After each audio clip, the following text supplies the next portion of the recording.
Everybody loves a winner. And unless you're the Chicago Cubs for a big chunk of their history, nobody really loves a loser.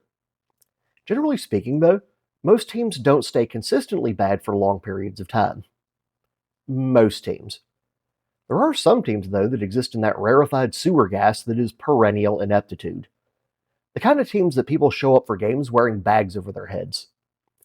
The kind of teams where when fans admit to being fans of the team, they often follow it up with statements like, yeah, we know.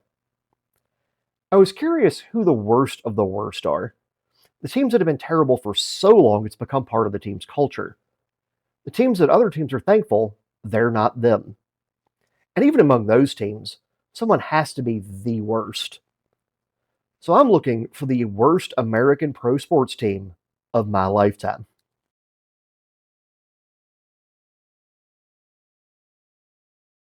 When discussing what the worst sports team of my lifetime is, I should lay down some ground rules. I'm only considering teams in the four major American sports leagues because, one, I'm American, two, the world is quite large, and three, I don't have the bandwidth to research every sport that exists on this giant blue mud ball. I'm also not including college sports teams because there are hundreds of colleges, each with dozens of sports, and I just don't want to do that much work. Also, I'm aware everyone will have their own ideas about what worst means. For instance, the Red Sox and Yankees fans will often call the opposing team the worst, even though they've won multiple World Series within the last 3 decades. I'm looking for teams that have accomplished as little as possible.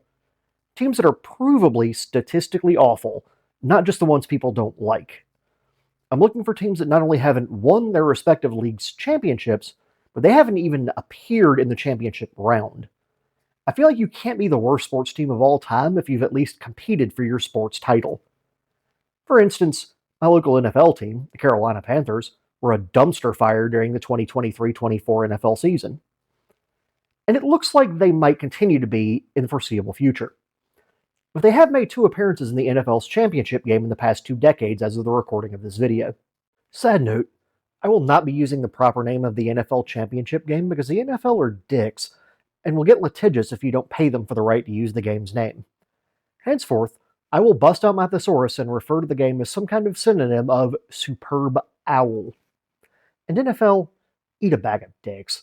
It's not like me mentioning the remarkable raptor by name is somehow going to ruin the profitability of the game. Also, since teams like to move locations every few years, I will be counting the team history based on the full lineage of each franchise and not combining them just because the franchises might share a name. For example, the current Charlotte Hornets and the original Charlotte Hornets do not share the same lineage. The original Hornets went to New Orleans and became the Pelicans, so the original Hornet stats are included with those of the Pelicans. The current Charlotte Hornet stats include those of the Charlotte Bobcats. The same holds true for the Winnipeg Jets / Arizona Coyotes / Utah whatever franchise, as well as the Atlanta Thrashers / Winnipeg Jets franchise. Each team's history is about where the franchises are located now, not where they started. And because I know someone will bring it up in the comments, the current Cleveland Browns do not get the old Cleveland Browns history. For the purposes of this video, the Baltimore Ravens do. The only thing the current and original Browns have in common is the name and the city. They aren't the same franchise, no matter what bullshit the NFL tried to feed Cleveland when the Ravens took off. As far as I'm concerned, the city of Cleveland can claim the Browns' old history, but the new Cleveland Browns franchise cannot. The second piece is that I'm only considering what teams have done during my lifetime. I can already hear Minnesota Vikings fans being like, but we made 4 wonderful wise birds in the 1970s. Or the Toronto Maple Leafs fan base yelling about how they've won 13 Stanley Cups, which is the second most of any team in history, but none of that happened while I was alive. I was born in April of 1979, and I'm limiting this video to that time frame because I had to pick an arbitrary starting point, and that's the one I went with. Now, it does lead to a couple of quirks. I included the entire 1979 Major League Baseball season, even though it started on April 4th, and I was born on April the 17th. 2 weeks of baseball wasn't going to make a bit of difference on the winning percentages of teams that have played for 45 years, playing 150-plus games per season, so I just didn't bother to suss it out. Also, I included the 1978-79 season's NBA and Stanley Cup championships because they were awarded after I was born, even if the season started well before I was born. I didn't include the regular season stats for those 2 seasons because the vast majority of them occurred well before I was born. It's just easier to look at the data that way, and as I've already stated, the start point is arbitrary anyway.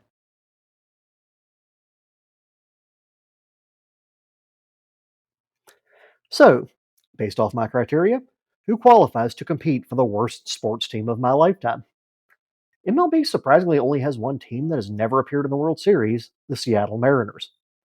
The NFL has 6 teams who haven't qualified for the magnificent murder balloon: the Cleveland Browns, Detroit Lions, Houston Texans, Jacksonville Jaguars, and because of the arbitrary time limitations asset, the New York Jets and the aforementioned Minnesota Vikings.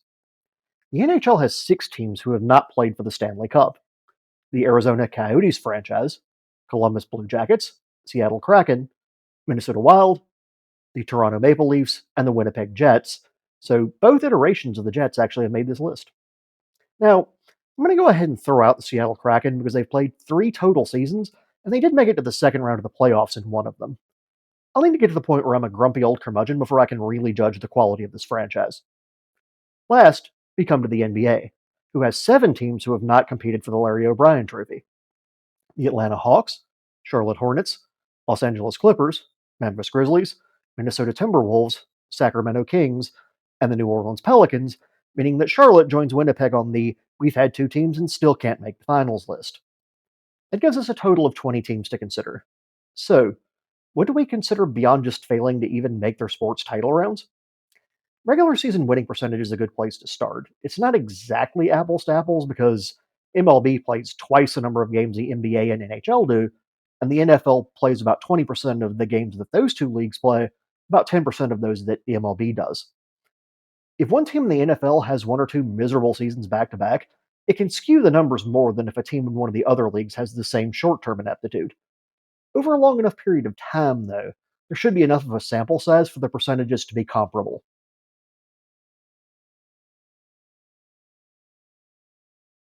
I looked at the winning percentages of all 20 teams in American major pro sports who have not competed for their sports' respective championships within my lifetime.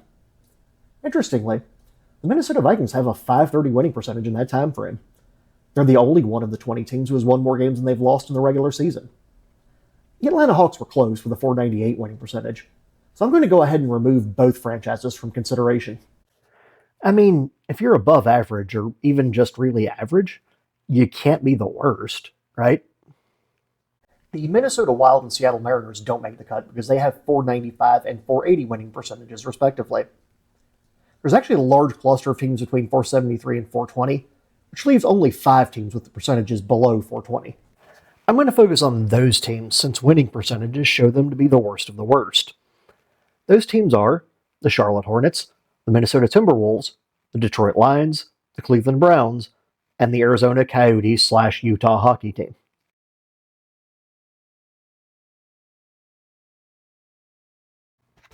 The Minnesota Timberwolves began play in 1989 as an NBA expansion team.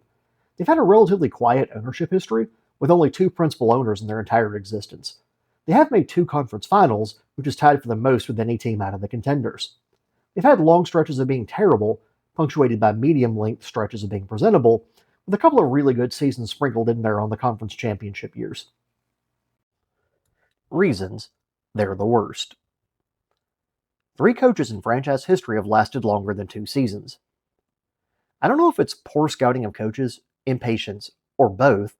But that's a pretty absurd level of coaching churn. I mean, turning around a wayward franchise is not something that happens immediately.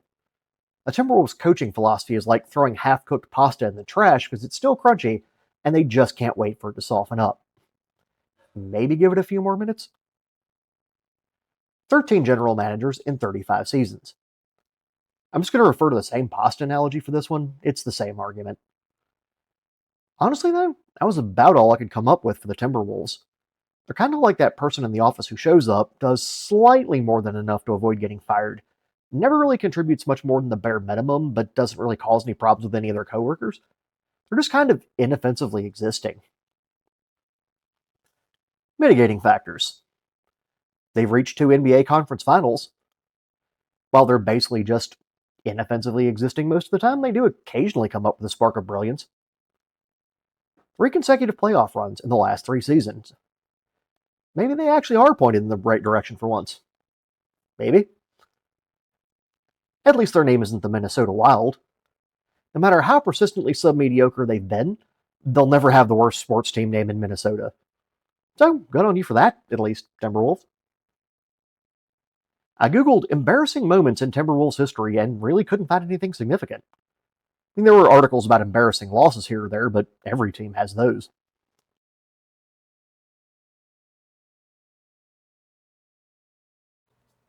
The Arizona Coyotes began life as the original Winnipeg Jets in 1971 in the WHA. When the WHA folded in 1979, the original Jets became one of the four teams absorbed into the NHL. They continued to play in Winnipeg until 1996, where they then moved to Phoenix, Arizona. You know, the city that seems most likely to have six shitloads of problems keeping the ice from melting during the Stanley Cup playoffs in the late spring season. Seems like a great idea to put a hockey team in a city with an unofficial slogan of, but it's a dry heat. From 1979 through the 2002 season, the franchise was a competent, if not good, hockey team. They made the playoffs 16 times out of those 23 seasons. They never made a deep playoff run, but at least they made the playoffs. Since the 2002-2003 season, though, they've only made the playoffs 4 times in 21 seasons. During that time span, they finished last in their division more times, 6, than they did make the playoffs, 4. They did make their only run to the Western Conference Finals during that time in 2011, but have seen little success since. Reasons they're the worst. Hot Potato, the hockey team. The real funk that emanates from this franchise, though, isn't their lack of on ice success. It's the fact that they're getting passed around like a regifted holiday fruitcake. The Coyotes have played in multiple arenas in Arizona over the past 2 decades, only to finally be shipped off to Utah. Ownership turmoil. The following people have been the owner of the Coyotes since they arrived in Phoenix originally: Steve Gluckstern and Richard Burke. Richard Burke by himself after buying out Gluckstern. Steve Ellman, with Wayne Gretzky having a minor share. Jerry Moyes, who deliberately put the team in Chapter 11 bankruptcy because he didn't really want them in the first place, which makes me question why he bought them to begin with. The National Freakin' Hockey League, a company called Ice Arizona for one season. Andrew Barroway, Alex Morello, and Ryan Smith. Assuming we count the transition from Gluckster to Burke flying solo as one owner, that's still 8 owners in 28 years from 1996 to 2024. Counting changes of ownership the same way for the oldest Major League Baseball team, the Atlanta Braves, who began play in 1871, they've had basically 11 ownership groups in 153 years. Some of those ownership groups were admittedly a revolving door of people, with a few of them in common, but still, I think it says something the Coyotes managed to have nearly as many owners in less than a third of a century than the Braves had in a century and a half. Just finished playing in a college hockey stadium that seats 5,000 people. Really, I don't even know how to elaborate on that. It just speaks for itself. Mitigating factors. They did make a conference finals that one time. As little as that seems, it actually does have 2 of the contenders on this list beaten. Surprisingly stable coaching and GM history for such an unstable franchise. The Coyotes have only had 7 GMs and 7 head coaches since moving to Phoenix, not counting interims, which is somehow fewer of each than they've had owners. And they kept the ice from melting in Arizona somehow. So kudos for that, I guess. Also, I just have to add that their old native-inspired logo was pretty cool.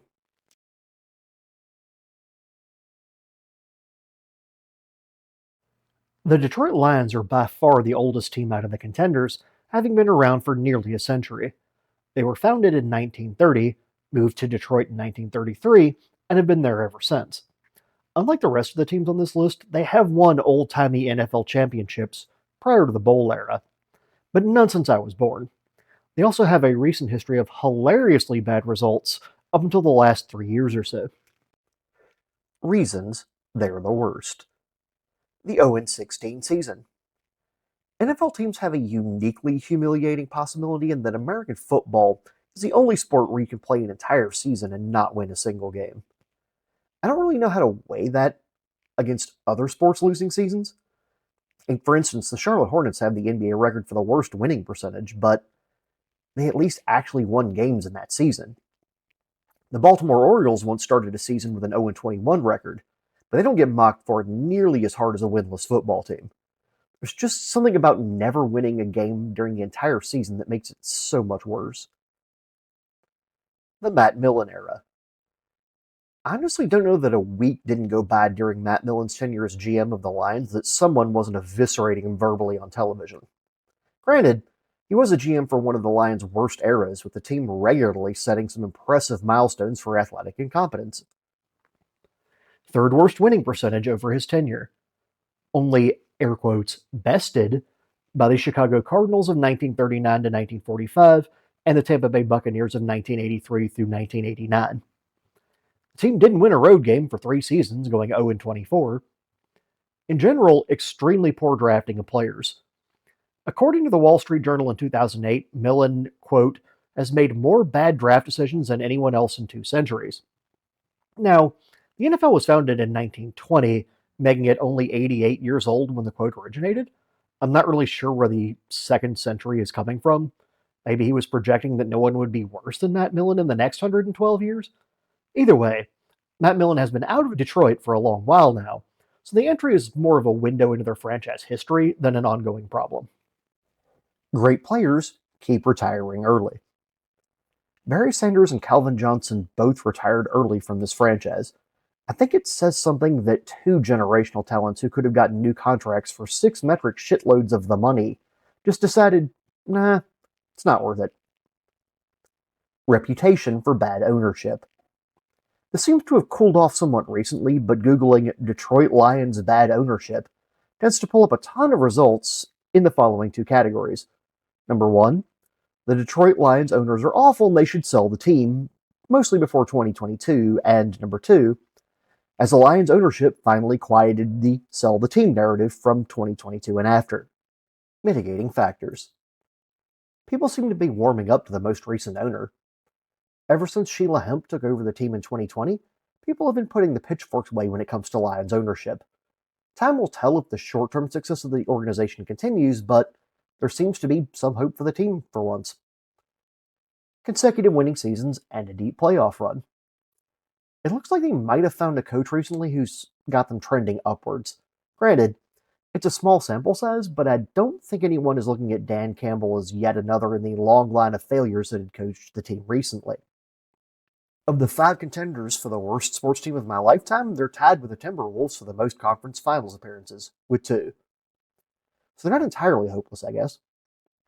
I honestly think that the horrendous stretch the team suffered through the 2000s has left such an imprint on the fan base, the Lions are still trying to shake off a reputation for being a laughingstock. Of the 5 contenders, though, they and the Timberwolves seem to have the best chance of getting off this list if I do it again in 5 years. With both teams, though, I can only give them so much of the benefit of the doubt because they have no track record of sustained success.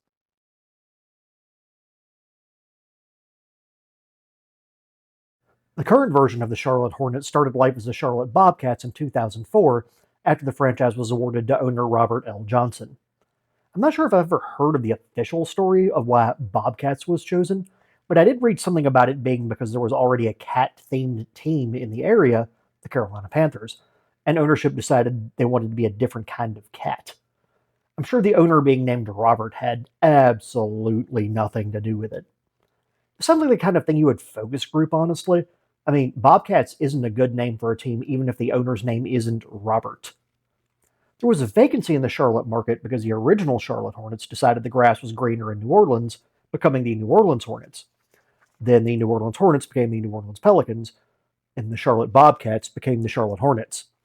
It's like a game of musical chairs, but one of the chairs has hornets on the seat pad, and no one can be bothered to remove the second chair. Reasons they're the worst. Even if not intentionally, dude named the team after himself. I mean, it's just not a great look. Hilariously bad drafting. Regarding the drafting, I don't want to bog down this video with too much info on how the Hornets have consistently drafted poorly over franchise history. Mostly because many other people have covered the topic and I don't want to copy their homework and try to pass it off as my own. Just type Charlotte Hornets bad drafting into YouTube and several videos will pop up. They've never won a playoff series and have only won 3 playoff games. They're the only franchise in the Big Four American sports that haven't won a playoff series. The Seattle Kraken pulled off a series win, and they've been around for 3 years. Owners of the worst winning percentage for a season in NBA history. The 2011-2012 NBA season was shortened by a lockout, which may have been a partial blessing for the then Bobcats. They amassed the worst winning percentage in NBA history, winning only 7 of 66 games for a repugnant 106 winning percentage. And they're less successful than the previous Charlotte Hornets. The second iteration of the Hornets is somehow worse than the original version. While the New Orleans Pelicans are one of the 20 teams who haven't made their league's finals, they at least have seen the second round of the playoffs in their franchise's history, and their winning percentage is better, 476 compared to the current Hornets' 396. It's kind of like getting dumped by someone, getting together with a new someone, and the old someone inherits a small six-digit sum of money. I mean, it's not a massive downgrade, but it's a downgrade nonetheless. Mitigating factors. They changed their name back to the Hornets. Let's be real here. Bobcats wasn't Minnesota Wild levels of bad, but it was easily one of the worst names in the NBA at the time. At least that's no longer an issue. Hornets as a nickname is fine. The color scheme isn't bad. I do like their uniforms. They have a new ownership group that probably can't be any worse at drafting and personnel moves than the old group. If I'm being honest, I struggled to come up with any mitigating factors for the Hornets.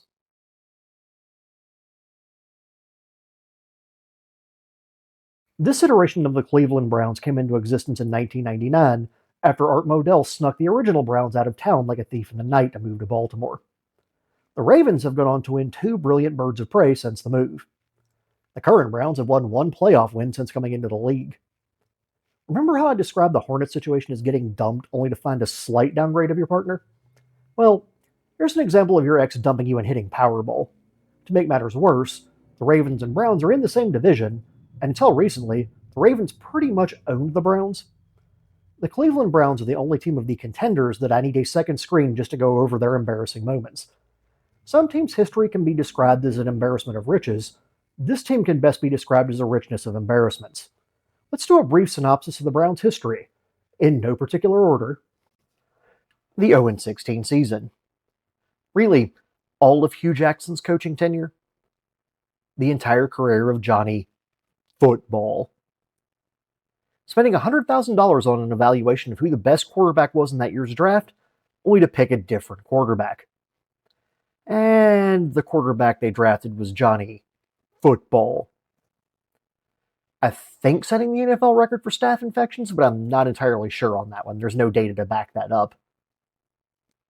The never-ending quarterback jersey meme.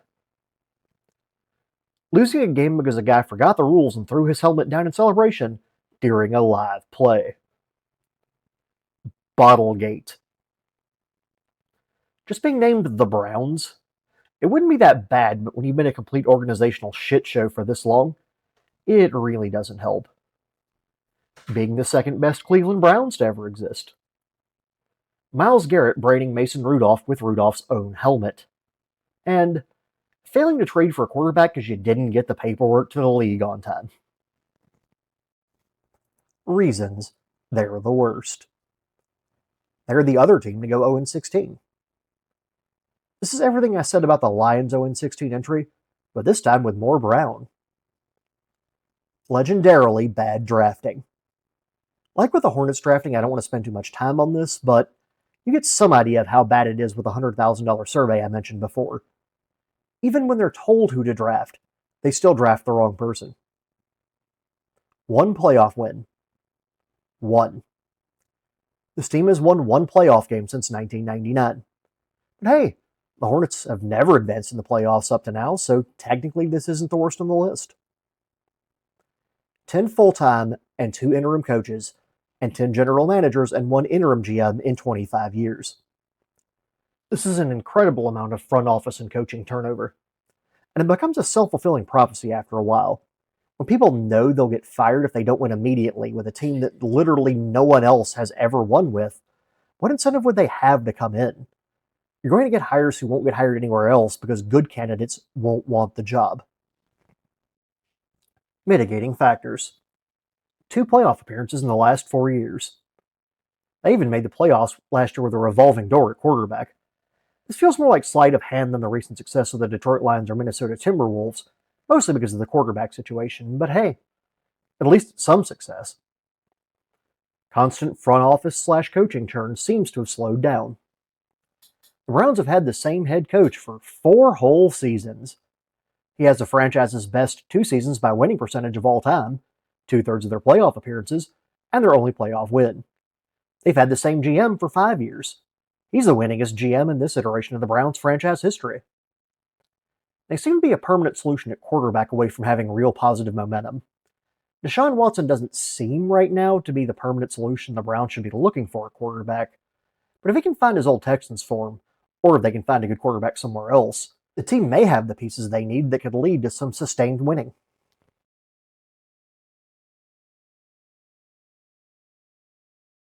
So, who is the worst sports team of my lifetime?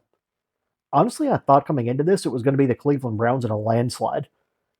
And I'm certain they have the most embarrassing history of any sports team of my lifetime, but that doesn't automatically make them the worst. The Charlotte Hornets have made a compelling case for the quote unquote top spot as well.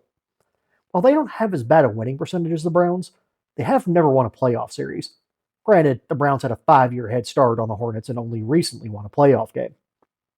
The thing is, I think the Browns have a clearer path forward than the Hornets do. I think they're a couple of key pieces away from being a competent, if not good, football team. The Hornets don't seem to have that at the moment. Now, I could be wrong.